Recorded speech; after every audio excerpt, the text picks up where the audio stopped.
Está con nosotros Martín Tetaz y está prestando mucha atención a lo que estás contando, Rafa. Hola Martín, ¿cómo ¿Qué tal? estás? Buen día, ¿cómo les va? Estamos renegociando con el fondo, ¿verdad? Esta es una nueva etapa, Rafa. Quiero aprovecharte así porque tenés toda la información caliente de lo que pasa en la economía.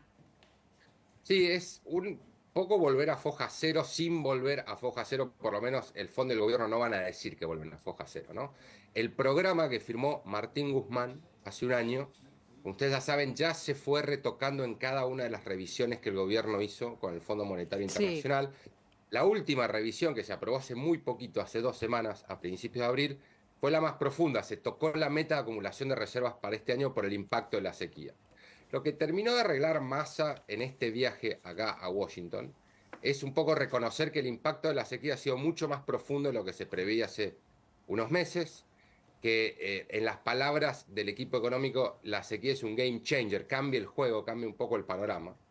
Y para sostener el programa para adelante y para que el programa recupere un poco el papel de tratar de sostener, de anclar a la economía en el año electoral, van a renegociar todo el programa económico. Esto significa que se pone todo arriba de la mesa. Pueden cambiarse las metas de déficit sí. fiscal, pueden volver a tocarse las metas de acumulación de reservas, pueden adelantarse desembolsos, ¿no?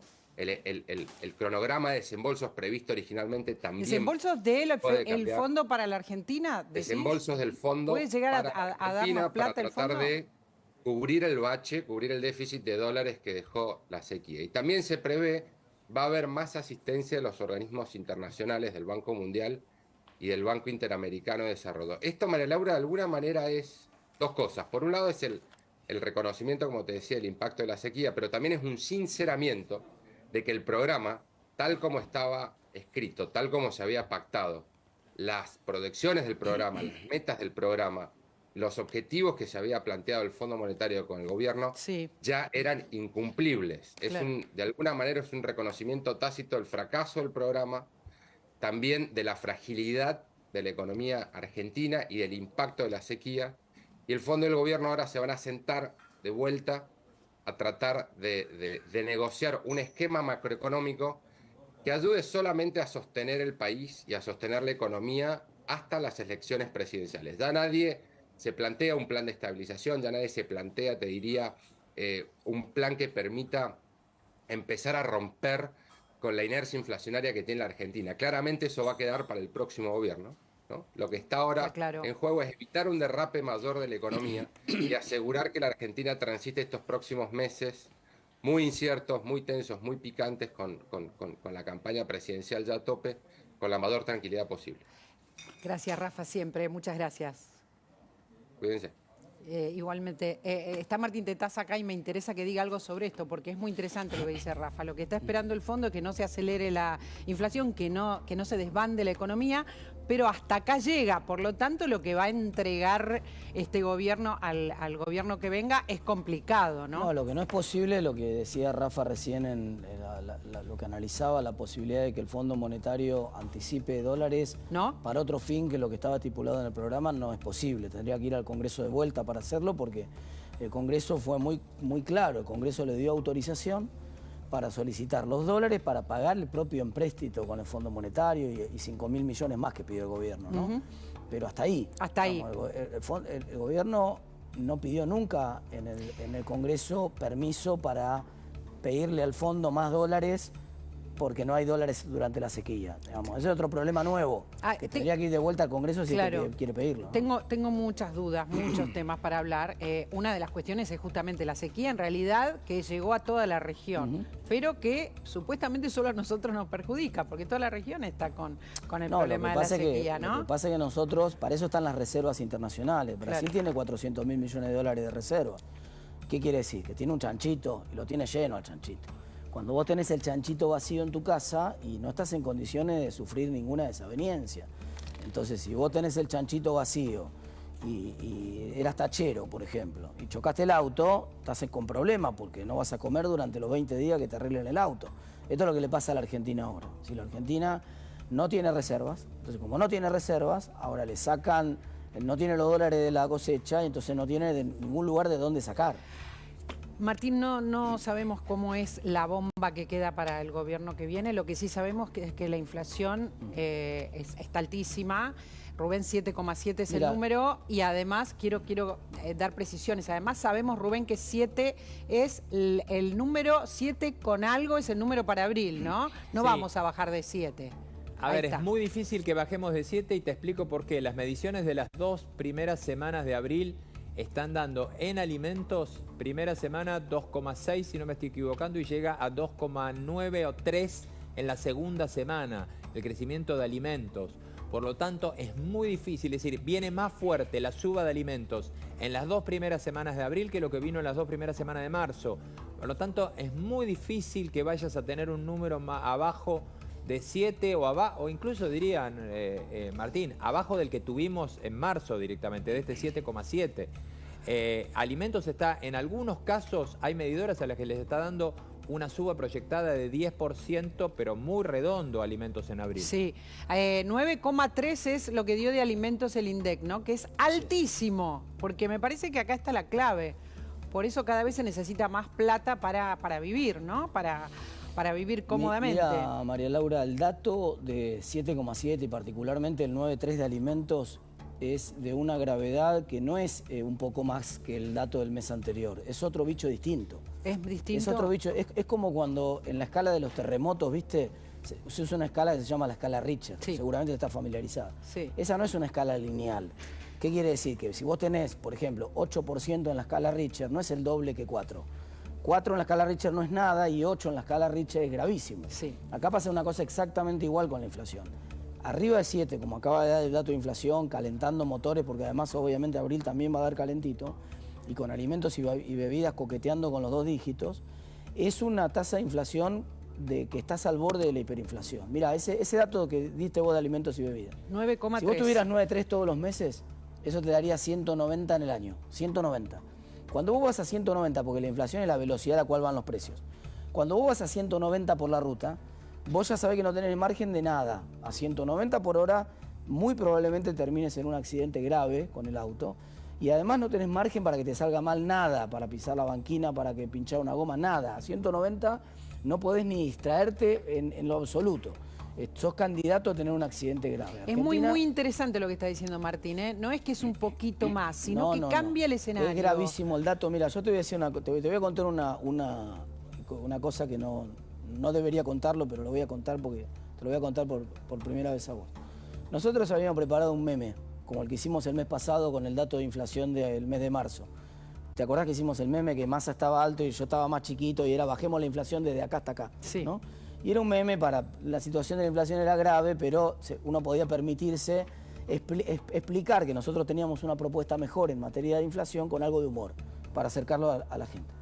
En esta oportunidad nosotros también teníamos un meme preparado y cuando apareció el dato de 7,7 tomamos la decisión de no usar el meme. Porque la situación era gravísima, no es una situación, es una situación que Argentina está al borde de una hiperinflación. Y en una situación tan dramática, nosotros lo que tenemos que hacer es poner calma y tratar de aportar alguna solución. ¿Qué puede hacer este gobierno? Nosotros ya sabemos lo que vamos a hacer nosotros. Yo hablé mucho sobre la reforma monetaria, la independencia del Banco Central, la unificación cambiaria y la convertibilidad con Brasil. Pero nosotros, ¿qué le podemos dar al gobierno ahora? ¿Qué necesita el gobierno para evitar la hiperinflación? Que ya no es que la evite este gobierno, la evita Argentina. Al borde es jugado decir eso, ¿no? No, estamos al borde de una hiperinflación literal. Mirá, no hay dólares en la economía argentina. Y si la gente entra en pánico y corre contra los pocos dólares que hay, la corrida, para que vos te des una idea, en 2020 hubo una corrida, todos la recuerdan, el dólar se fue a 195. Esos 195 plata de hoy sería como si se hubiera ido a 600 ahora. De hecho, el dólar está barato. Cuando vos miras 400, la gente dice 400 el dólar, chicos, vayan al supermercado, ni hablar, al supermercado no puedes entrar. La inflación anda más anda a un kiosco con 400 pesos, no te compras un alfajor. Entonces, el dólar no está caro, el dólar está barato. Si hubiera una corrida sobre el dólar se podría ir a las nubes. Y si se fuera a las nubes el dólar, eso dispararía una hiperinflación en Argentina. Y estamos a la vuelta de la esquina de ese escenario. Entonces, lo único que necesita a este gobierno encima nadie le cree. Entonces vos lo que decís es responsabilidad no hacer chistes sobre esto. No podemos Por eso no hicimos meme. Exactamente. Nosotros, está en la gravedad del dato. Yo te digo, la verdad, nosotros pensamos, bueno, va a aparecer 6, 6,3, 6,5, 6,6. era un mal dato, era ¿La malísimo. gravedad es porque te acerca a la hiper? ¿Cuál es, qué es lo...? ¿Ah, sí? Exactamente, porque estás coqueteando, digamos, vos tenés un familiar que está en el hospital y cayó porque tiene una situación, está internado, pero está en sala común en el hospital y te permitís algún chiste negro, en broma. Che, qué sé yo, mirá, con este susto, las flores que le llevás y el otro te dice no, que no es un velorio. Hay un chiste, hay un margen para chiste, pero cuando tu familiar entró en terapia intensiva, no hay ningún lugar para ningún chiste. No hay ningún lugar, es grave la situación. Y cuando es grave la situación, hay que ver qué puede hacer el médico. ¿Y qué puede hacer el médico acá? El médico es un médico al cual ya nadie le cree.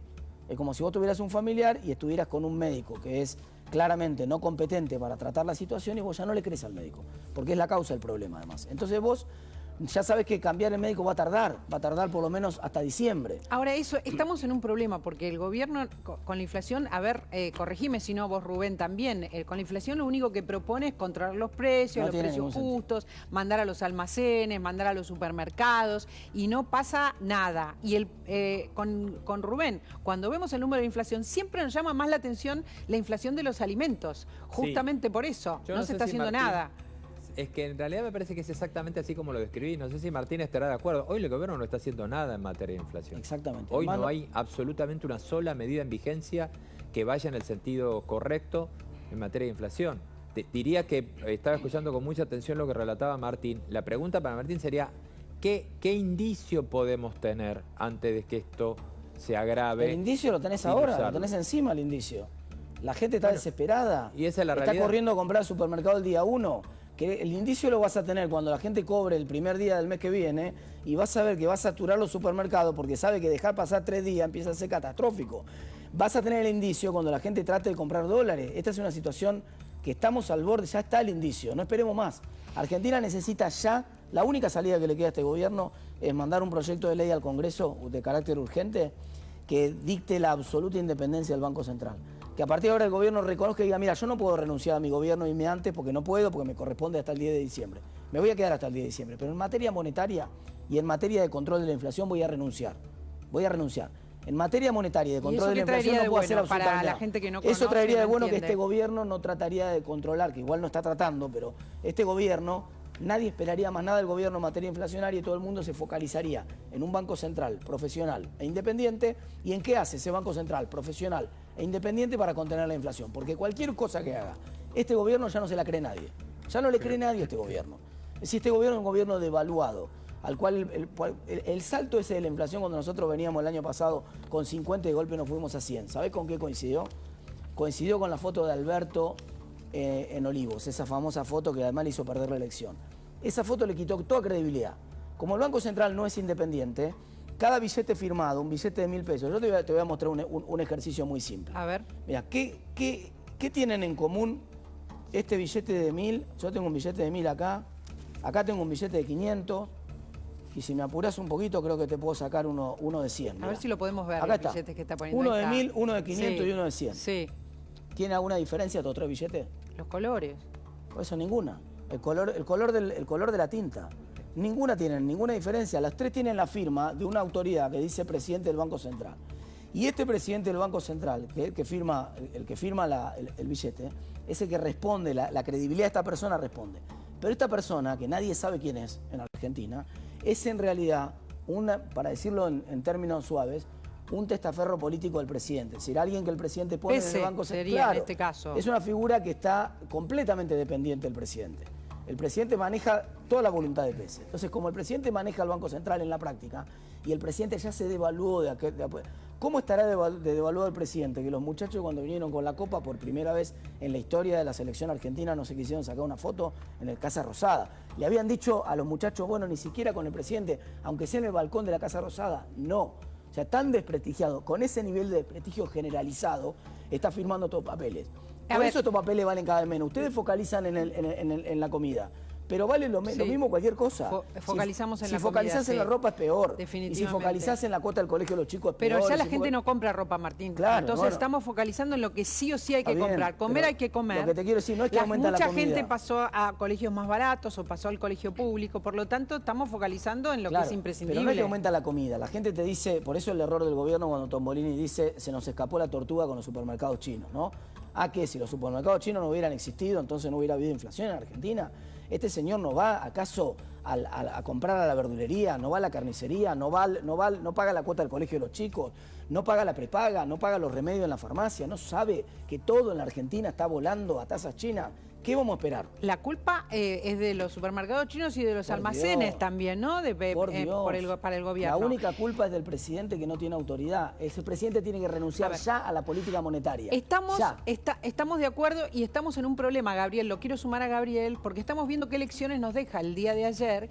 Y acá hay una cuestión. Están perdiendo los oficialismos, dijo Gabriel cuando empezaba el programa. Si pierden los oficialismos, ¿qué pasa con la hiper también y con la autoridad del presidente y con todo lo que va a pasar a lo largo del año? Así como se puede acelerar la inflación, también el presidente se puede encontrar con más problemas y que el Frente de Todos salió tercero, ¿verdad, Gabriel, ayer? El Frente de Todos salió tercero en la elección de Neuquén, Neuquén. Y más abajo también tercero, pero mucho más lejos en Río Negro. Son datos, ¿no?, de estos que nos está trayendo. El kirchnerismo va camino a una paliza histórica, en las próximas elecciones. Nosotros no tenemos que olvidar el kirchnerismo y pensar en cómo le contamos, primero en cómo, que es lo que estoy haciendo cada vez que veo un canal, explicar cómo vamos a hacer la reforma que necesita Argentina.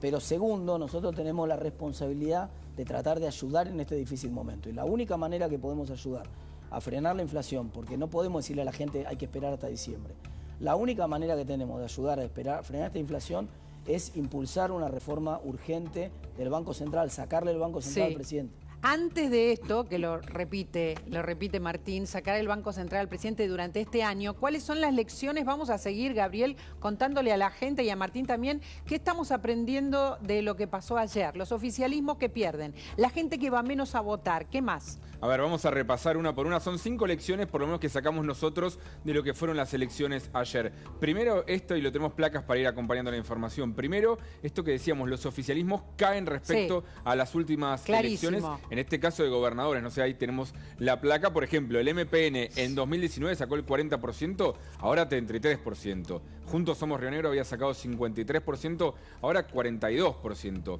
¿Qué pasa? ¿Qué viene aparejado con esto también? Una caída del nivel de participación. Esto es muy importante porque mucha gente viene diciendo, ojo, porque la apatía de la gente en este año no se está viendo con bronca, como quizás fue 2001, pero sí se está empezando a ver quizás en las urnas de gente que va cada vez menos a votar, que ya no tiene una representación. Fíjate lo que fue Río Negro, 74% de participación en las elecciones de gobernador de 2019, bajó a 67, una caída muy fuerte por abajo del 70% del padrón votando en Río Negro. En Neuquén fue un poco más bajo, pero de 78 a 76 también hay una leve Pero baja. Es muy interesante este dato, ¿eh? Son datos los que trae Gabriel Martín, ¿eh? No es especulación, no son encuestadores, sino son datos. Hay elecciones y la gente va menos, un poco menos, un poco más menos, pero esto va, Gabriel, a seguramente profundizarse, ¿no? Eso va a profundizarse, o esa es la duda que tienen muchos. Hay muchos analistas mirando también qué piensa la gente de la democracia, si cuánto la valora o no.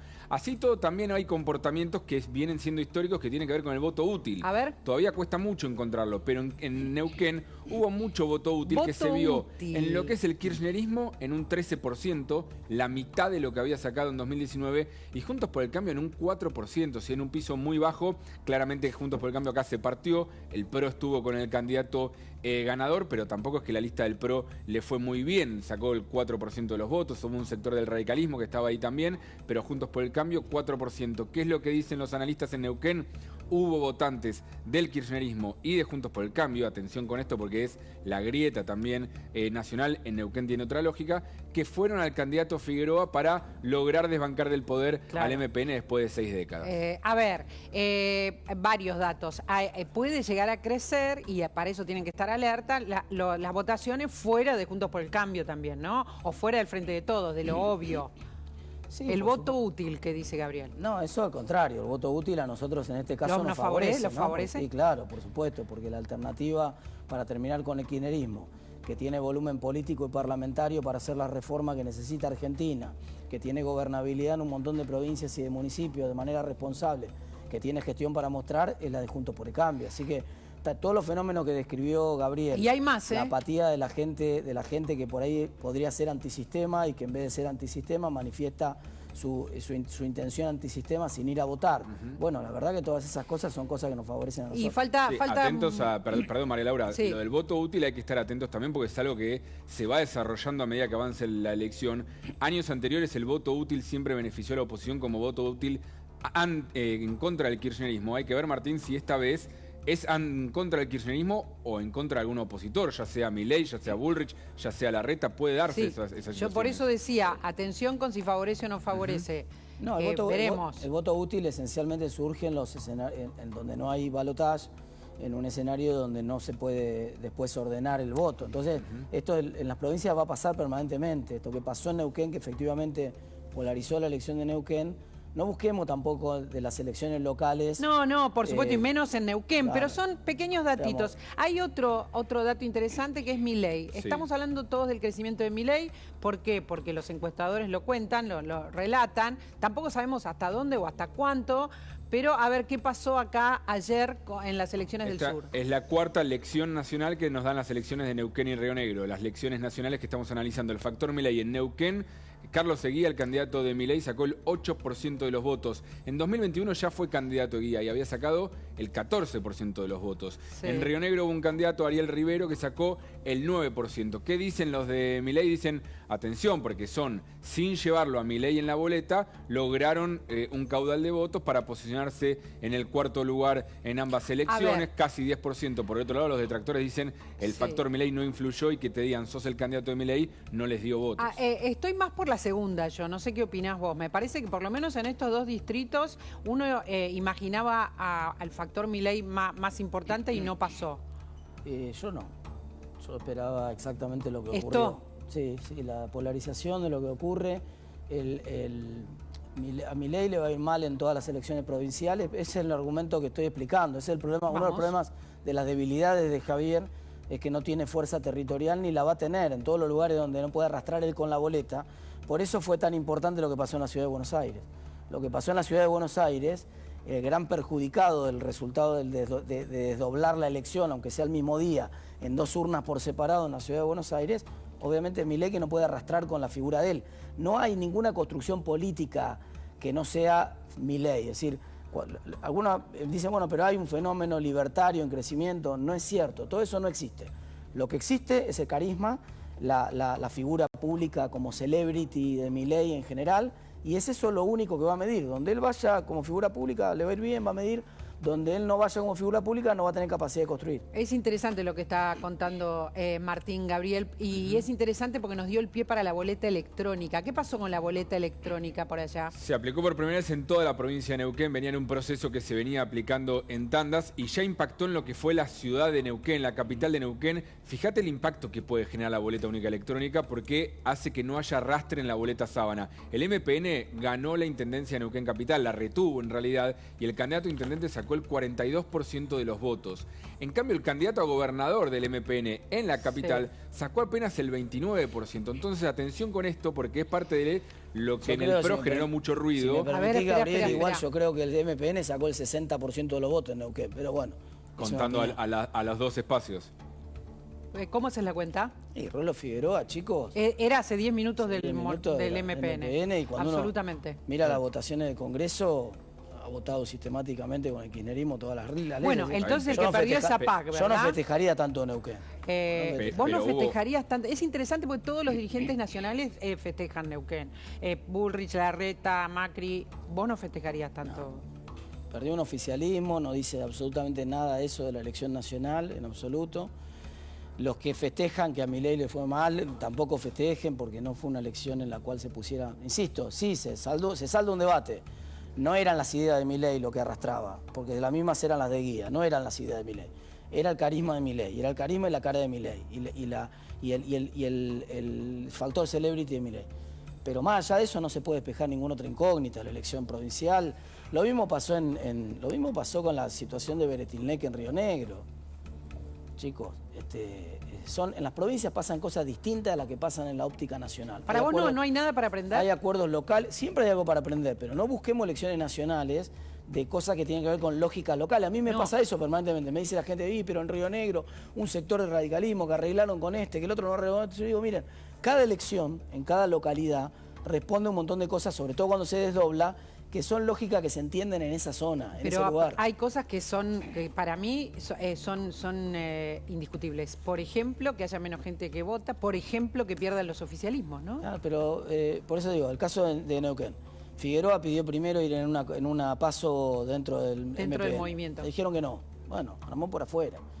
Entonces, y los distintos espacios de la oposición se van acomodando en las propuestas que en algunos momentos son atractivas porque le permiten construir alguna parte atractiva para la población. Río Negro sigue siendo peronista, ¿no? Sí, claro, pero condiciona la parte del radicalismo que está dentro del esquema de Beretilnec. Hoy tal vez puede condicionar la agenda de ese gobernador, tal vez en materia de educación o de alguna cuestión que es importante para la agenda de ese partido político. Lo mismo digo, para no hablar solamente del radicalismo. Lo mismo pasa con los distintos espacios. Las lógicas de construcción en cada localidad son distintas. Cuando vos ves el mismo argumento de Milei ahora al revés. Cuando vos te vas a Tucumán y Milei cierra con Bussi, entonces eso invalida toda la discusión de la casta a nivel nacional. Bueno, sí, la pone en problemas. Sí, ¿eh? La pone en problemas, pero cuando llegás a Tucumán, tenés que construir con la lógica de Tucumán, que no es necesariamente la misma lógica que la lógica nacional. También para la oposición pasa lo mismo, sobre todo, por ejemplo, porque no hay balotaje. Pero ¿cuánto incide cada pasito que se da, ¿no? ¿Cuánto incide también la alianza con Bussi? Incide negativamente en un montón de electorado, ¿no? Seguro, pero insisto, otra vez, no crean que va a incidir Trump tenía una frase que era, por eso te digo, me parece que la opinión pública no entiende el fenómeno Milei, por eso Milei sigue creciendo y muchos erran en el análisis. Trump, ¿qué decía? Él decía, yo tengo tan cantidad de fans, no tengo seguidores ideológicos, lo que tengo son fans. Y como tengo fans, yo podría abrir fuego en la Quinta Avenida y al otro día, aun cuando esté tomado en cámaras que yo estoy abriendo fuego en la Quinta Avenida, todos mis fanáticos seguirían apoyándome a mí. Entonces, aunque Milei tenga construcciones con la casta en distintos lugares, leí la nota de Alconada, muy interesante, el otro día en La Nación, por supuesto. Claro, porque así se construye políticamente y eso es lo que va a tener que hacer. ¿Eso le quita algún voto? Respuesta, no le quita ni un solo voto.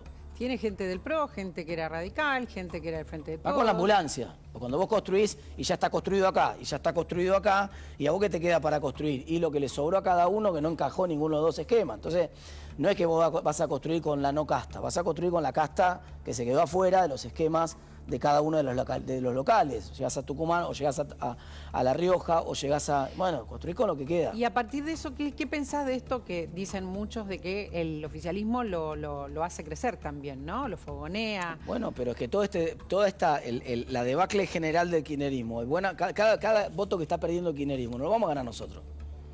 Cada voto que está perdiendo el kirchnerismo, hay un voto del medio, que es el voto del medio del que lo votó, por ejemplo, el que votó a Macri en el 2015 y a Alberto en el 2019. Ese sería, para las encuestadoras que hacen trabajo, ese es un público para ir a buscar, preguntarle. Es muy grande. Claro, ese te diría es el 20% del medio. Sí. Que hoy te vota a vos, mañana vota al otro, no se casa con nadie, ¿no? Ese voto del medio, que es el que el encuestador tendría que ir a buscar como objetivo. Preguntarle, ¿a quién votaste en el 2015? A Macri. ¿A quién votaste en el 2019? Alberto, perfecto. Vos sos el votante flexible. Ese votante flexible... Puede que el kirchnerismo ya lo haya perdido todo, lo perdió hace un año. Por eso le fue mal en la elección del año pasado. Ya lo perdió hace un año. ¿Qué está perdiendo ahora el kirchnerismo? Ahora lo que está perdiendo es el núcleo duro. Los propios. Está perdiendo el 30% de piso duro. Los propios. Cada uno de esos propios que pierda no van a venir nunca a nosotros. Es gente que prefiere que gane Milei y vuele todo por los aires, prenda todo fuego, el Banco Central, lo que venga, y no que ganemos nosotros. Si antes de votar a Patricia Bullrich, probablemente lo voten a Milei. A ver, hay una noticia de último momento que tiene justamente como protagonista Milei y que está pidiendo una interna, Gabriel. Me parece que hay que traerla a la conversación porque, claro, entendemos que tiene que ver con su estrategia, pero de esto también se va a hablar, ¿no? Fue hace un ratito nada más. Genera ruido, fue hace un ratito en Radio Rivadavia, habló Javier Milei y empieza a meter la cuña en lo que es la interna de Juntos por el Cambio porque convocó a una interna a Patricia Bullrich, dijo que estaría dispuesto a enfrentar a la candidata presidencial del PRO en una interna. Cristina, obviamente separando lo que es a Horacio Rodríguez Yo quiero Larreta. anunciar que yo estoy dispuesto a enfrentar a Trump en la interna de los republicanos. Así que cuando se abran las primarias de los republicanos, Claro, lo yo primero, quiero anunciar que soy candidato está muy bien lo que republicano en los dice, Estados está muy Unidos, bien. voy a competir contra Trump. Él no está en Juntos por el Cambio, No. así que esto en realidad es un truco, ¿no? Es una chica, llamada está de bien, son atención. cosas, por eso digo, se va ¿Cómo pareciendo es? cada vez más a los políticos, Milei, ¿viste? Que decía que no era político y ahora empieza con este tipo de discursos que son chicanas de la política. Es una chicana divertida de la política para el análisis de los políticos. Para la gente en la calle, digamos, hay una construcción que viene hace muchos años creciendo y que viene ganando en distintas provincias, que viene ganando en distintos municipios, que tiene base de gobernabilidad, que va a tener mayoría en la Cámara de Senadores, que va a tener la primera minoría amplia en la Cámara de Diputados, que es Juntos por el Cambio. Y Cualquier intento de quedarse con un pedacito de Juntos por el Cambio, sí, Juntos por el Cambio es un combo, es un combo. Entonces, si vos venís a Juntos... Esto que dijo Milei es inviable. Si vos pasás por al lado del combo, el que está comiendo en la mesa, que está comiendo el combo, ¿no? El McDonald's, perdón Sí. el chivo. Y te querés llevar, digamos, decir, no, pero correme las fritas y correme la coca y yo me quiero quedar solamente con la hamburguesa de arriba del Big Mac, y no es así, digamos. Viene el combo, ¿no? Entonces, Bueno, podés- pará, pero tanto Patricia Bullrich como Macri han mostrado una cierta simpatía, digamos, ¿no? Con Milei. No, con cualquier opositor. Yo creo que la construcción, yo también tengo simpatía cuando lo escucho a Milei criticar al gobierno, me gusta. Me parece bárbaro, es un rol opositor. Cada vez en general tengo simpatía, pero también puedo tener simpatía cuando lo escucho a Solano hacer una crítica. A veces le festejo algún tuit. Cada tanto es ingenioso para pegarle al gobierno Solano también. Después de ¿Vos Barranca, decís ¿no? que desde ahí Pero que bueno. Macri dice va al balotaje o hay que escuchar a Milei o algunas No, cuestiones? es un factor de la realidad. En la medida que el kirchnerismo se siga cayendo a pedazos y que cada voto que pierde de núcleo duro del kirchnerismo se vaya a Milei, obviamente tiene chance de dejar afuera al Frente para la Victoria, lo cual sería extraordinariamente atractivo. Sería hermoso. ¿Vos te imaginás un balotaje donde el kirchnerismo se queda fuera de balotaje? Sería glorioso. Sería la verdad muy O sea que lindo. es desde ahí que se muestran algunos dirigentes con cierta simpatía También con puede, Milei. también puede pasar, si dividen los votos del oficialismo y se sigue cayendo el oficialismo, que ganemos nosotros en primera vuelta. ¿También puede pasar para Tranquilo. vos? Claro, si nosotros llegamos al 40, estamos ganando en primera vuelta hoy.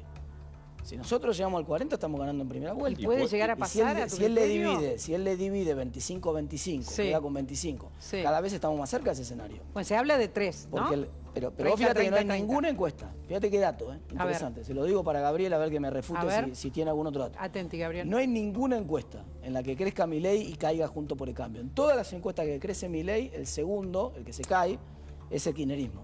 Bueno, a ver, Entonces, eso es una cosa interesante. eso está pasando, Gabriel. Eh, Pasa en las últimas mediciones, cada vez que sube Milei baja el Frente de Todos. Es real, pero también es cierto que el Juntos por el Cambio no logra disparar en las encuestas. Entonces uno ve que se cae el gobierno, que Milei es el que capitaliza eso, y el Juntos por el Cambio, que uno tendería a pensar que acercándose a las elecciones se iba a consolidar como la principal opción, no se viene consolidándose Lo va a hacer en la fuertemente PASO, como tiene la principal PASO opción. para hacer eso y después de la PASO va a tener 2 meses ¿Vos y creés? medio para ese voto útil, justamente del cual estábamos hablando hoy, que ya está empezando a pasar en la provincia. Cuando la gente vea que hay una chance de ganarle al kirchnerismo y de terminar esta discusión con un voto útil en la elección de octubre y que Juntos por el Cambio está más cerca del 40% y es la fuerza política de Argentina que está más cerca del 40%, Y esa es Martín, una posibilidad. para vos ahí, hablando de voto útil, ¿quién puede ser más útil dentro de, o qué perfil puede ser más útil dentro de Juntos por el Cambio para ganar la elección? ¿El de Rodríguez Larreta o el de Patricia Bullrich? Sobre todo porque algunos dicen, No, yo uno no es tengo- mejor para ganarle al No kirchnerismo, podría otro mejor a Milei.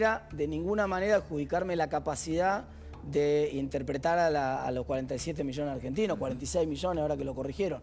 No podría interpretarlo yo, o sea, lo tiene que definir la gente, me puedo equivocar, a mí me puede parecer un perfil, yo miro algunos atributos, por ejemplo, qué sé yo, A a ver. mí me gusta la capacidad de gestión de Horacio Rodríguez Larreta, Sí. puede ser un atributo muy importante, sobre todo cuando no funciona nada y la gente dice, bueno, veamos algún lugar donde las cosas funcionan y empieza a mirar la ciudad de Buenos Aires. Pero también puede ser un atributo el coraje de Patricia y la capacidad de ir al frente y dar algunas batallas para las cuales se necesita mucha fuerza para romper. Entonces, ¿cómo vamos a llegar en agosto con esos dos valores que te estoy definiendo? ¿Y cómo lo va a combinar la gente? Más, lamentablemente, por lo mal que están hechas las PASO, no se pueden combinar las fórmulas. Porque en una de esas la gente podría elegir. Mirá Sí. qué bueno que sería la gente que diga, no, mira, me gustan los dos. Sí. Que Es igual verdad. puede ser que estén los dos, porque ya esto ha pasado y los dos lo han dicho. Podría ser uno el jefe de gabinete del otro. Entonces, de alguna manera... En este momento no parecería. No, pero podría ser, que es una cosa muy atractiva también. O sea, podría estar la combinación de los dos. Sí, ¿vos creés? Y sería No y sería una combinación fuertísima. Esa combinación con un radicalismo fuerte es una combinación fuertísima. Ahora, lo que vos decís, y es interesante, es que no crece Gabriel ahora Juntos por el Cambio, dice Martín, porque están esperando las PASO. Después de las PASO va a crecer. No, después las paso claro. O sea, es un momento en el cual se está fragmentando todo, en el cual nosotros estamos creciendo en términos locales en muchos lugares, en los cuales estamos presentando y construyendo candidaturas competitivas, ¿no? Y también ves esta posibilidad de que se puedan trabajar juntos, algo que tampoco nos podemos imaginar por ahora estas viene horas. La Pampa, mira, ahora viene la Pampa. A ver. Ahora viene la Pampa. Sí. En este tren de la sorpresa de los oficialismos que pierden, ¿no? Bueno, ahora viene la elección de la Pampa. Nosotros tenemos que, desde Juntos por el Cambio, poner todos los cañones en fortalecer a la figura de Martín Berongaray, que es el candidato de Juntos por el Cambio en La Pampa, que tiene muchas chances de recuperar la provincia de La Pampa después de décadas.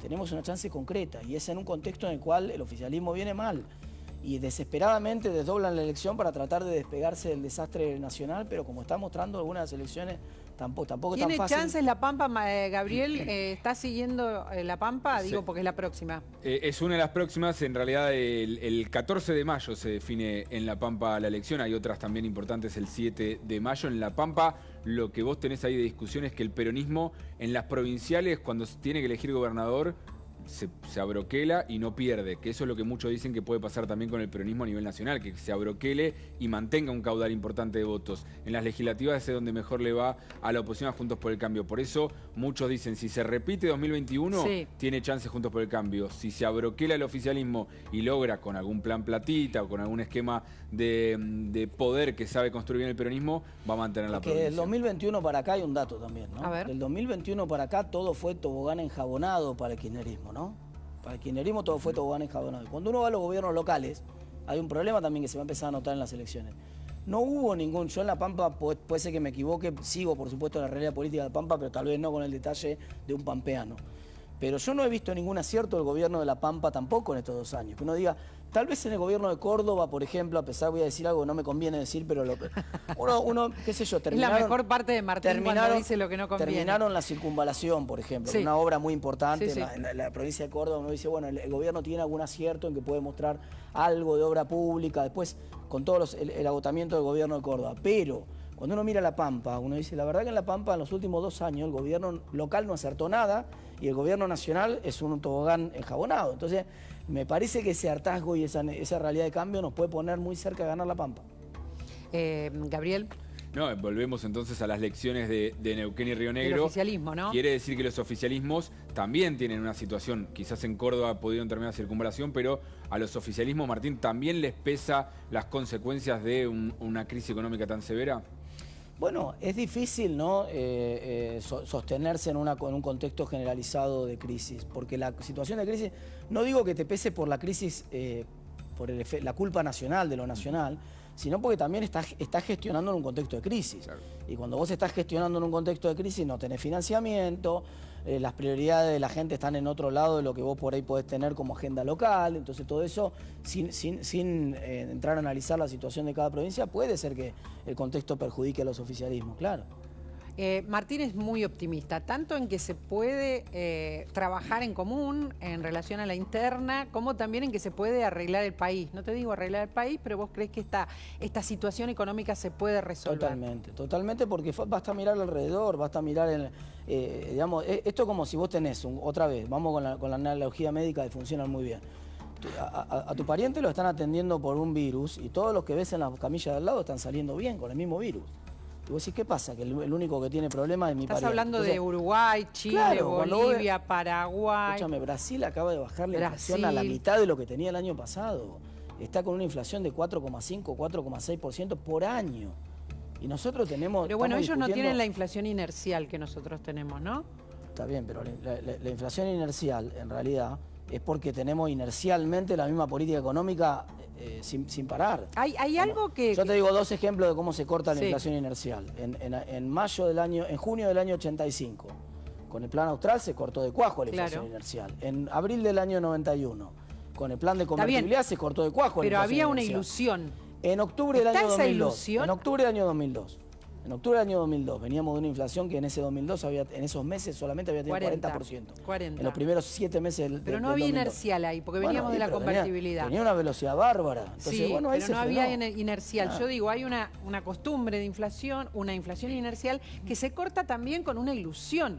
¿Hay ilusión? Se corta ¿te con parece? un cambio de reglas, se corta con un cambio de reglas más que con una ilusión, con un cambio de reglas. Si vos sabés que las ¿Cuál reglas es el cambio de regla son que vas a completamente hacer? distintas, bueno, A ver, por eso ¿cuándo dije, llegás? por eso dije revolución monetaria en el término de independencia absoluta del Banco Central. El Banco Central no emite nunca más un peso, el Banco Central no depende nunca más del presidente de la Nación, no financia más al Tesoro, esa es la número 1. La número 2, unificación cambiaria, ya toda la expectativa de la inflación golpe? que tiene que ver, claro, obvio. ¿De golpe? Por supuesto. Pero no funcionó Por cuando supuesto. estuvo Macri. ¿Cómo que no funcionó? ¿Qué cosa no funcionó? El cepo, cuando se quitó el cepo. ¿Cómo no? Subió la, No. la inflación enormemente. No, lo que pasó cuando se salió de cepo fue que vos habías tenido 28% de inflación en el mes pasado, habías tenido 7% de aumento de tarifas, ya eso te da 35% de inflación. Acordate, 2016 Sí, me acuerdo. hubo un tarifazo, 7 puntos de inflación ahí, tu piso era 35 y tuviste 41. Toda la salida de cepo fueron 6 puntos de inflación, estamos teniendo 100 acá, 100, 120. Lo que nosotros vamos a ganar, quedándonos con un solo dólar, es que toda la expectativa de van a devaluar la semana que viene, de no se puede aguantar, de pongo los precios al dólar paralelo, de pongo todo eso va a desaparecer en Argentina. La gente tiene malos recuerdos en general de los gobiernos, ¿no? Claro. No terminaron bien, digamos. ¿Cómo se hace para generar esa ilusión cuando fracasaron los últimos gobiernos en relación a la economía? Haciendo lo que no hiciste nunca. O sea, si vos tuviste un fracaso atrás del otro, evidentemente lo que tenés que hacer es algo que no hiciste nunca. Si vos insistís en la misma fórmula que hiciste anteriormente, ahora voy a cambiar la analogía. Ahora voy con la analogía de las parejas, ¿no? A ver. Vos tenés 6, 7 relaciones, fracasás en las 6, 7. Tampoco es fracasar, ¿no? Porque uno va haciendo su experiencia con el andar. Pero no te va bien o no terminaste bien en 6, 7 elecciones al hilo. Pero mirás alrededor y todas tus amigas están bien, contentas, se pusieron de novia. No es el caso de la realidad hoy, ¿no? Uno mira a los amigos, están todos peleados. Pero cuando supongamos que pasa eso, que estamos en el mundo de la familia Ingalls. Sí, dale. Entonces vos sos el único que tiene problema en la familia Ingalls. Sí. Charles Ingalls ve que todos están casados y vos lo ves a Charles Ingalls que le está pidiendo el divorcio a Laura Ingalls. ¿Vos viste que haya pasado eso alguna vez? No, no pasó. No pasó nunca, ¿no? Bueno, No. ¿por qué? Porque en los Ingalls no pasaba eso. Exactamente lo mismo digo ahora. Si vos ves que en toda la región se resuelve el problema de la inflación, si vos ves que en toda la región no se discute sobre cómo se forman los precios en los supermercados chinos. Somos los únicos que discutimos eso. Si vos no ves que no hay ni el Ministerio de los Precios Máximos, ni la Secretaría de los Precios Cuidados, la Agencia de las Múltiples Causas, ningún país de la región, y ninguno tiene inflación, tenés que hacer lo mismo que hicieron. Ahora viene alguien y te dice, vamos a hacer Brasil, vamos a ir a la política monetaria de Brasil. Bueno, se termina la inflación. Si vamos a la política monetaria de Brasil. Está bien, Brasil pero no tiene nosotros inflación. no hemos hecho nunca nada de esto que hacen Hemos el hecho resto algo de parecido, fuimos a la política monetaria de Estados bien, Unidos pero- con la convertibilidad en los 90. Hace mucho. En los 90 Hace funcionó. mucho. Bueno, Hace ir a la convertibilidad con el dólar funcionó para terminar con la inflación. No funcionó para otras cosas. Por eso ahora es mejor ir a la convertibilidad con Brasil y no con el dólar. Resulta que Martín Tetaz se está ocupando de la educación y está intentando que hablemos de la educación y él habla de la educación. Y tenemos algunos datos, algunas encuestas que hizo la Universidad de Buenos Aires en unas placas que la verdad es que nos asustan. Fueron a consultar a la gente y los problemas de la educación son realmente graves. No hay nada novedoso, pero sí que la gente los está percibiendo los problemas. A ver si podemos ver. Ah, este es Martín. Ahí está, ¿qué haces con el...? Hicimos Contanos. una performance en Mar del Plata. Claro, en Mar del Plata. Sí. Le pusimos guardapolvo hasta los logos, como ves ahí. Porque queríamos discutir, nadie discute los problemas de la educación porque en las Nadie. encuestas aparecen últimos, ¿viste? Nadie. Pero todos los problemas de la Argentina en el fondo son problemas de la educación. Si nosotros pudiéramos discutir por qué no funciona la educación en la provincia de Buenos Aires, la verdad que si pudiéramos mostrar que hay una forma de resolver el problema de la educación en la provincia de Buenos Aires, cambiamos el eje de la discusión. Entonces tenemos que empezar a discutir los problemas de la educación. ¿Por qué no funciona la educación? Es un sinónimo de por qué no funciona el Estado. La educación te diría que es el botón de muestra de por qué fracasa el Estado. No se mide nada en la provincia de Buenos Aires. No se evalúa a los docentes, no se evalúa a los alumnos, por lo tanto nadie puede poner, que es la gestión básica que tendría que hacer el gobernador, poner a los mejores docentes donde están las escuelas que los chicos tienen más problemas para aprender. No se puede hacer, porque no evaluamos Bueno, a los sabés. estudiantes, no sabés. No sabés cómo están los alumnos. No pueden ir a buscar a los alumnos en las escuelas que abandonaron los chicos. ¿Por qué? Porque Si en la ciudad se hace eso y en pero otros no distritos. Porque justamente, como no miden, como es No estigmatizante... saben a quiénes buscar, no saben quiénes están, Pero quiénes además no hay una faltaron. política de ir a buscarlos. Si vos, ¿para qué tenés que tener Eso, un ejército de asistentes sociales en la provincia de Buenos Aires? Ese es el gasto público bueno. ¿Cuál es el gasto público bueno? El ejército de asistentes sociales, que el primer día que el chico falta a la escuela, como se hace en la ciudad de Buenos Aires, yo siempre cuento el ejemplo de la escuela técnica que funciona en Lugano, que funciona con una matrícula de chicos del barrio de Lugano, el más desfavorecido de Buenos Aires, de una villa que hay ahí en el barrio de Lugano. 88 chicos empezaron hace 6 años la primera cohorte de esa escuela técnica, 86 terminaron en tiempo y forma el año pasado. Un indicador que no puede mostrar ni la mejor escuela privada. Pero ¿cuál es el secreto de esa escuela? Cuando hablé con el director me dijo, acá el primer día que falta un alumno, un asistente social va a la casa, golpea y pregunta, che, ¿por qué no vino Manuel hoy? ¿Por qué no vino Andrea hoy? ¿Por qué no vino Paula hoy? Mira, no vino porque tuvimos este problema. Ah, ¿tuvieron un problema económico? Bueno, vamos a darle una beca a este chico para que termine, porque es mucha mejor inversión darle una beca a un estudiante para que se forme, para que termine, máxime en una escuela técnica donde además aprende un oficio y sale con una fuente de trabajo. Darle una beca a ese chico que pagar un plan para siempre. O peor, que después tener que pagar 200.000 pesos por mes como pagamos por no haber invertido suficiente en educación para bancar a cada preso que está dentro de una cárcel. Lo que estás contando es clave para el crecimiento de un país. No hay otra manera. Pero estás hablando siempre de Buenos Aires. Estoy hablando de la provincia de Buenos Aires, que es donde está el principal problema de la Argentina Claro, hoy, que es el conurbano. Pero quiero decir, no sucede nada de esto. No es una política ir a buscar a los chicos. Totalmente. No es una política en ninguna escuela. No se los va a buscar a los chicos, como vos decís, no se sabe. Mirá los datos. Esta es una encuesta que hizo la UBA, que ustedes habrán visto ya en la pantalla los datos. Una encuesta simplemente, los argentinos que creemos que la educación está peor que 30 años atrás y que caerá aún más. En realidad lo creemos porque está peor. Claro. Y hay más datos, fíjense, tenemos otra placa que habla de los problemas, los motivos, según los docentes, porque encuestaron a los docentes. Fíjense, los mismos docentes dicen que hay un déficit en la capacitación y en la formación, que hay poca inversión, que no hay suficientes escuelas, que las instalaciones y las infraestructuras no son tampoco las suficientes, y el salario, por supuesto, y hay más motivos según los docentes. Fíjense, los programas y los contenidos, los cambios en la política de gobierno, la falta de disciplina en las escuelas, los problemas de aprendizaje de los alumnos y los sindicatos. Si sumamos todo esto, vamos a encontrar que están todos los problemas que se sienten los mismos docentes y la gente también como clave. Falta alguno, ¿no? Falta alguno. No veo ahí el problema de la evaluación que tiene que ser permanente. No está la evaluación y tampoco está lo que vos decís. La política de la búsqueda de los chicos, que debiera estar.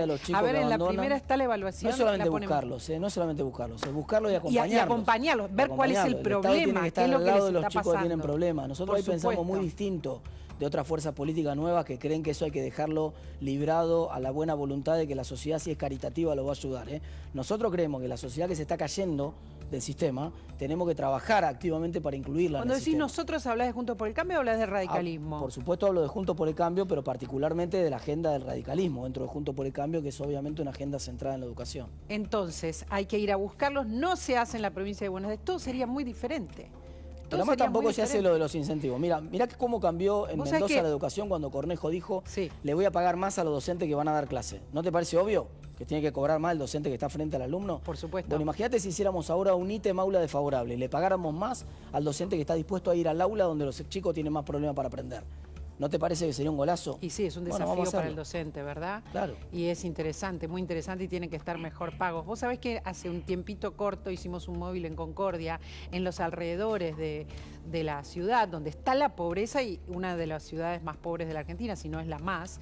Y la gente que hablaba con nosotros con muchas dificultades, sin un baño, sin cocina, complicada, no mandaba a los chicos al colegio. Y eso no lo sabe nadie. Si vos no vas con el móvil, no es solamente en la provincia de Buenos Aires. No, por supuesto que no. Que hay que salir a buscar a los chicos para que vuelvan a la escuela. Que además de que dejaron de ir porque la situación económica se complicó, porque no van por eso, porque hay que pagar el colectivo, porque hay que pagarles la comida para que coman allá, etcétera, etcétera. Dejaron de ir por la pandemia y en la mayoría de los distritos no lo están buscando. Hay un problema muy grave de la pandemia, que es que en muchos hogares las madres luchaban para que sus hijos no abandonaran la escuela. Y realmente es una lucha desigual, porque la madre está luchando contra un montón de tentaciones que tiene ese chico. Algunas directamente en el mercado de trabajo informal, sobre todo en el caso de los hombres. El problema de la deserción en la matrícula afecta particularmente a los hombres y particularmente a partir de tercer año de la escuela secundaria. Empiezan a aparecer las alternativas en el mercado laboral, pero también empiezan a aparecer las alternativas en el mundo del delito y en otros sectores vinculados al narcotráfico, otro tipo de problemas que son graves también y que están conectados con el problema de la educación. Y hay otro problema que está conectado con la educación. Hoy estaba Carola Suárez en La Plata, no sé si tenemos las imágenes, contando lo que pasó con un alumno de nada más que 10 años en La Plata, la capital de la provincia de Buenos Aires, un alumno armado. Un alumno armado que además intentó golpear, si no es que golpeó, 11 años, no 10, ahí está. Ahí tenemos la imagen, no sé si la ves, del arma. El relato es increíble, o sea, estamos hablando también, quiero sumar a Rubén y a Gabriel, si tienen información, y queremos escuchar, a ver si te interesa compartir lo que dijo la madre sobre esto, porque hay una madre, tiene una familia este chiquito, a ver. ¿Sabés qué podía haber pasado? Está bien, por ahí lo tenía él en su curso, pero si salía al patio y estaban nuestros hijos, podían correr riesgo igual. Por más que dicen que no es de verdad o lo que sea, se veía en el video que es un arma que es peligrosa. Si es con aire comprimido, lastima igual y podía haber causado un daño a otros alumnos. Sí, genera miedo también para ellas decir, y mami, si pasaba esto, ¿qué pasaba? Y tener que estar diciendo, bueno, hija, cuídate, fíjate, tratá de estar con tu hermanita cerca, en los recreos, tenés que alarmarlas y estar sobreviviendo. Y la verdad quiero que lo solucionen, porque quiero mandar a mi hija y estar tranquila, que estudien tranquila, no inseguramente. Porque ya bastante pasamos en la calle para que tengan que estar acá corriendo peligro también.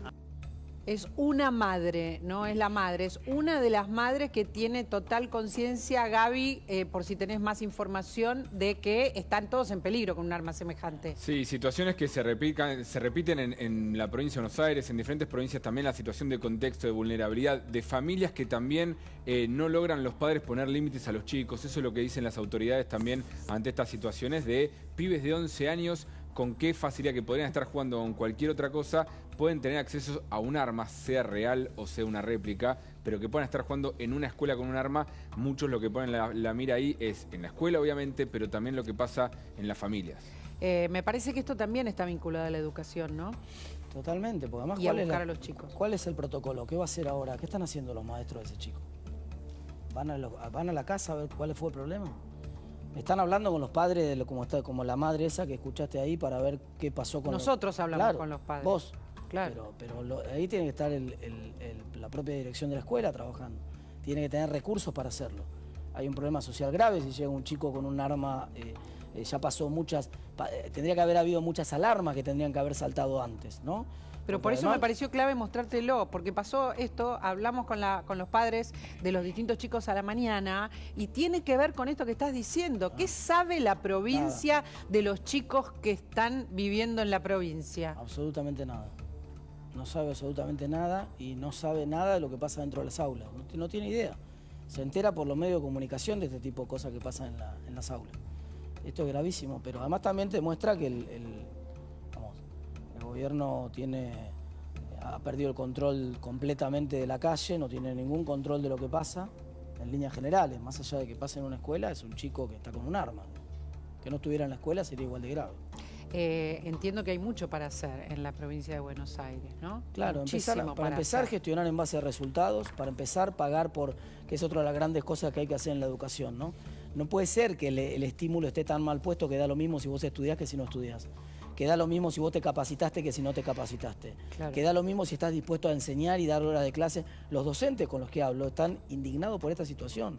Dicen, escúchame, yo me capacito, doy clases todo el día, estoy frente a un alumno y le da igual, si me trata igual el Estado a mí que al que no se capacita, que al que no está frente al alumno, que al que no se esfuerza, que al que... Entonces eso también hay que terminarlo, tiene que haber una conexión entre el esfuerzo y el resultado. Así como hablamos de los chicos, hay muchísimo que hacer con los jubilados. Y hoy hay una noticia que no les toca de cerca, pero de algún modo los toca. Vamos a hablar ahora con alguien especialista en jubilados, pero antes le quiero preguntar a Martín. La UBA le dio el visto bueno al canje de Massa, que justamente canjea los bonos del ANSES. No, eso es una fake news. ¿Cómo La es UBA una no le fake? dio ningún visto nuevo al canje. ¿No le dio visto bueno? No. A ver, UBA, Gabriel, Rubén, si me pueden ayudar. Lo que hizo la Massa fue preguntarle a la UBA de qué color es el caballo blanco. Y lo que hizo la UBA fue decirle blanco. Pero además le dijo, en la segunda línea, que no se lo había preguntado Massa, por supuesto, pero se lo dijo la UBA, que había convalidado, con la situación esta de vender a precios tan bajos bonos en dólares, le está privatizando un montón de deuda en dólares que la está pasando al sector privado, sector público al sector privado, y está convalidando paridades tan bajas que equivalen a que el gobierno se está endeudando a tasas en dólares prohibitivamente altas. Podemos ver el comunicado, a ver lo que está destacado, porque tenemos el comunicado y algo destacado. Ahí está la respuesta por lo solicitado del Ministerio de Economía. ¿No es el visto bueno, Rubén? A ver, no, en realidad es como dice Martín. Fíjate que lo que dice allí es, frente a un pedido del Ministerio de Economía, del Ministro de Economía, se procede a la respuesta a las consultas realizadas en torno a la operación de canje de títulos, que involucra, bueno, habla de los organismos del sector público. Las mismas refieren exclusivamente al impacto que este canje podría generar en el patrimonio contable de los organismos involucrados, que es más que nada sobre eso, Martín, sobre lo que hablan. Le están contestando numéricamente lo que significa esta operación. Y de hecho, hay algo que sumo yo, ni siquiera todos estaban muy de acuerdo y hubo algunos profesionales en ciencias económicas que ni siquiera querían firmar este comunicado, porque no querían expresarse sobre la operación. Hay muchas cuestiones para hablar en relación a los jubilados y bien concretas, ¿no? Una es cómo han perdido el poder adquisitivo también los jubilados, que habían sentido que tenían la restauración histórica y que otra vez están muy, pero muy mal. Así como hablamos de los chicos que están mal, Gabriel, porque no sabemos cuántos chicos no van a la escuela en la provincia ni en qué condiciones, cómo es la evaluación, porque no hay. Tampoco sabemos cómo, los jubilados sí sabemos, pero no hay ningún remedio para eso. Sí hay un remedio. Yo creo que una de las soluciones para que no le metan nunca más la mano a los jubilados, nunca más la mano a los jubilados en el bolsillo, sería que desde el día 10 de diciembre los jubilados cobren en uvas. En uvas. No se discute nunca más. Entonces ya está, cobran en uvas, cobran lo que te toque. ¿Atado a la inflación? Claro, para siempre. Ya está. Entonces la capacidad adquisitiva es siempre la misma. Cobra siempre la misma capacidad adquisitiva. Después, por supuesto, estará el debate de ver si se puede, cómo se puede hacer para mejorar las jubilaciones, que eso que te la proponga la solución para el 10 de diciembre te está mintiendo, porque eso es algo que va a llevar tiempo. Pero lo que nosotros necesitamos asegurar es que los jubilados no pierdan nunca más. Y la manera de asegurar que los jubilados no pierdan nunca más es que desde el día 10 de diciembre los jubilados cobren en uvas. Lo que cobran es misérrimo, si existe Seguro, la palabra. pero cada vez menos. Encima cada vez menos. O sea, la inflación se los está comiendo. Entonces, el jubilado ya hoy, para que vos te des una idea, ya hoy, un jubilado que cobra 2 jubilaciones mínimas, alrededor de 120.000 pesos. Pero tiene que cobrar 2. Ese jubilado que no es la además no es la mayoría, que además no es la mayoría. Es la minoría. Ese jubilado gana 6.000 pesos menos de lo que ganaría con la fórmula de Macri, con la fórmula anterior. Claro. El jubilado que cobra hasta 3 jubilaciones mínimas, que son más o menos 180.000 pesos, 12.000 pesos menos que con la fórmula de Macri. Entonces nosotros necesitamos que los jubilados no pierdan más. Primera garantía que hay que darle, mira, yo creo que si nosotros pudiéramos asegurar para siempre que los jubilados no van a perder nunca más en Argentina y ponerle un piso, decirle, mira, a partir de ahora vas a ganar en uvas, no vas a perder nunca más, eso sería un gran alivio porque le daría mucha tranquilidad y seguridad a los jubilados. ¿Le resolvería todos los problemas? No. ¿Haría que de golpe los jubilados tuvieran una jubilación digna? Tampoco, por supuesto. Es otra discusión que hay que tratar y ir construyendo después. Pero mínimo, hay que asegurarle, miren, ustedes no van a perder más. Muchas veces se conversa en redes, pero no sabemos qué asidero tiene. Irritan las jubilaciones de privilegio. ¿Es posible sacar las jubilaciones de privilegio? Digamos que la jubilación más irritante es la de Cristina Kirchner porque cobra 2, ¿verdad? Claro. Entonces son sumas astronómicas. Son sumas astronómicas. ¿Hay posibilidad? ¿Existe la posibilidad de sacarlas? Carla Carrizo, que es diputada de Evolución, hizo un proyecto concreto para terminar con esa jubilación de privilegio. Lo que pasa es que obviamente el kirchnerismo no tiene ganas de discutirlo, pero por supuesto que esos son todos los regímenes de privilegio que tienen que terminar. Yo siempre digo, mira, que a ella no le gusta que yo lo cuente, pero porque a veces la gente dice, no, pero la política no va a terminar con los regímenes de privilegio. María Eugenia Vidal es la primera gobernadora de la provincia de Buenos Aires, ahora ex gobernadora, que no va a cobrar una jubilación de privilegio. Había una jubilación de privilegio en la provincia. Dijo, para terminar con los privilegios, la primera que se tengo que cortar el privilegio es a mí misma. Entonces, terminó con la jubilación de privilegio para siempre, empezando por ella. Bueno, pero eso no va a pasar. Bueno, eso tiene que pasar hacia adelante. Obviamente hay una cuestión del que tiene que ver con el derecho, que yo no me voy a poner a analizar en detalle porque además tampoco soy abogado, de los derechos adquiridos, ¿no? Entonces es difícil de modificar para atrás. Pero para adelante no puede haber nadie cobrando una jubilación de privilegio, se tiene que terminar, es tan simple. Le preguntamos a una abogada, ¿te parece? ¿Cómo no? Pero además esas son las cosas en las cuales hay consenso político, toda la gente está de acuerdo con que esto tiene que ser así. ¿Se puede, está Andrea Falcone, a ver si puede participar con nosotros, porque este es un tema que a mí me interesa mucho, que Martín, y que los políticos se manifiesten sobre esto. ¿Se puede de verdad terminar con las, como abogada te pregunto, con las jubilaciones de privilegio? Bueno, es tal cual dice Martín, o sea, se puede, pero se puede hacia adelante. Lo mismo sucedió cuando se hizo la reforma en el 94. Casi todos los que ya habían cesado en sus puestos, que eran legisladores, se presentaron en la justicia para reclamar sus jubilaciones de privilegio y las ganaron. Sí. Siempre tengamos en cuenta que es de acá para adelante y para los que todavía no cesaron. O sea que Cristina Kirchner la va a seguir teniendo, esas dos jubilaciones. No sé si vos tenés los números astronómicas. Jubilación, pensión. Hay una discusión jurídica sobre si puede cobrar las dos juntas, que aparentemente no sé qué va a decir ahora seguramente Andrea, pero me parece que ese tema está opinado. ¿Está opinado o es indiscutible? Sí, está opinado, es discutible por la forma en que está redactada. Lo que pasa es que ANSES no apeló esa sentencia, con lo cual lamentablemente quedó firme.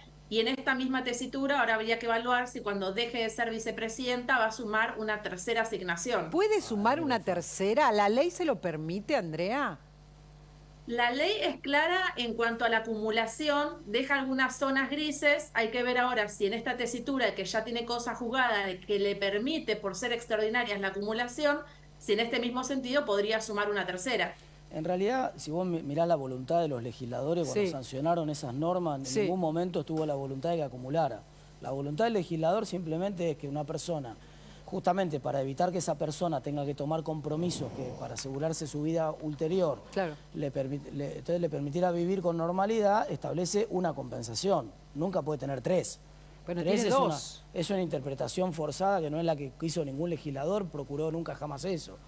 Otra vez, yo no soy abogado, pero me parece que eso hay que ser, para interpretar eso a favor de Cristina, hay que ser muy forzado, ¿no? Estamos hablando ahora de 9 millones. ¿Eso cobra, Andrea? Aparentemente sí, los números no son públicos, uno no tiene acceso a ese dato, se está calculando en función de las actualizaciones de la información que sí se tuvo en algún momento. De estas asignaciones hay nietos de presidentes cobrándola, la está cobrando Isabelita, que... Sí, ¿pueden cobrar los nietos? No sé, evidentemente sí. Hubo autorizaciones. Pero ¿cómo los nietos? También... No, eso nunca lo había visto. Sí, la mujer puede ser, pero ¿por qué los nietos? Hijos, ¿A santo de qué? No, porque hubo decretos que se extendieron a familiares e incluso una de los requerimientos es que vivas en la Argentina. Isabelita no vivía en Argentina, con lo cual hay siempre excepciones que hace que se paguen estos beneficios que son de sumas exorbitantes. No son los que más golpean, son los que más indignan. Quédate ahí, Andrea, porque lo tengo que despedir a Martín, que compartió el programa con nosotros. Bueno, te dejamos esta inquietud. Ojalá se discuta esto en el Congreso, ¿no? Esperemos que sí. Esperemos entiendo que es el ámbito. Rápido. Exactamente. Tiene que terminarse esto. Tenemos que hablar de estas cuestiones, de la educación, de los jubilados, de un país mejor. Nosotros, ya te digo, el proyecto, si lo quieren consultar en Google, lo presentó Carla Carrizo, y es un proyecto que termina con esta jubilación de privilegio. Tenemos que aprobarlo. Martín, gracias por todo este rato. Nos vemos. Por esta, Hasta luego.